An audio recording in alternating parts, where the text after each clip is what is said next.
జోష్నకి Malini bumper offer. Malini ట్రాప్లో పడ్డ జోష్నకి తన కొడుకునిచ్చి పెళ్లి చేస్తానన్న మాలిని.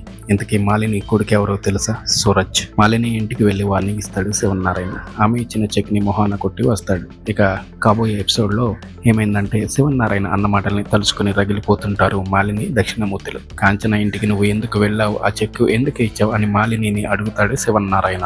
కార్తీక్ దీపాన్ని ప్రాణాలను కాపాడారు కదా మామయ్య, వాళ్ళకి సాయం చేసి రుణం తీర్చుకోవాలని అనుకున్నాను, ఆర్థికంగా సాయం చేయాలని అనుకున్నాను అని అంటుంది మాలిని. ఈ మంచితనం వాళ్ళకి అర్థం కాదమ్మా, నేను పోరాడి అలసిపోయాను, ఎప్పటికైనా నా కూతురు నా దగ్గరికి వస్తుందని ఆశతోనే బతుకుతున్నాను అని అంటాడు దక్షిణామూర్తి.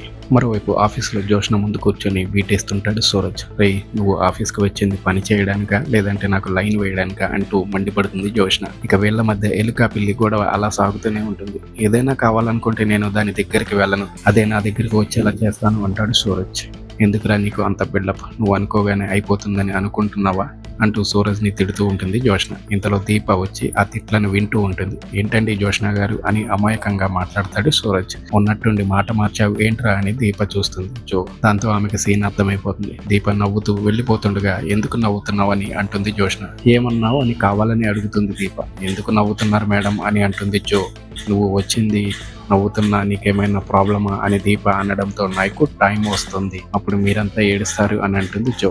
ఇంతలో పారిజాతం ఆఫీస్ బయటకు వచ్చి వెంటనే బయటకు రా అని అంటుంది. ఎందుకని జో అనడంతో, నువ్వు రావడం వల్ల నీకే మంచి జరుగుతుంది, వస్తే అన్నీ చెప్తాను, ఫోన్ అక్కడే వదిలిపెట్టి వచ్చేయి అని అంటుంది పారిజాతం. ఫోన్ వద్దంటుంది. ఎక్కడికో చెప్పడం లేదు, ఎక్కడికి అయ్యి ఉంటుంది అని అనుకుంటూనే బయలుదేరుతుంది జో. ఇంతలో ఎదురుపడిన సూరజ్ ఎక్కడికి అని అడుగుతాడు. నీ ఫ్యామిలీని కలవడానికి అని అంటుంది జో. ఆ మాటలతో షాక్ అయిపోతాడు సూరజ్. మన పెళ్లి గురించి మాట్లాడడానికి మీ ఫ్యామిలీని కలవడానికి వెళ్తున్నాను, వివరాలు కావాలంట, వివరాలు అంటూ వెళ్ళిపోతుంది జోష్న.